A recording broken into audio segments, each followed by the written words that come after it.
கற்பூரம் போலே இருந்தேன், நீ தொட்டதும் குப்புன்னு எரிஞ்சு உசுர புடுங்கி உனக்கு கொடுத்து ரொம்ப நாளாச்சு. உணவை நிறுத்தி உடல வருத்தி மனசும் இழைச்சாச்சு.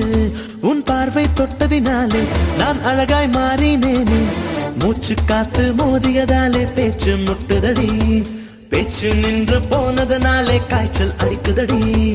வேப்பம் கொடுத்து கிளியே என் வயச உடைச்ச உளியே.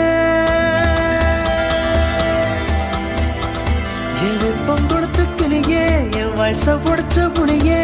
பாரடியும் தன் கதியே நீ ஓடி வாடி வெளியே உன்னா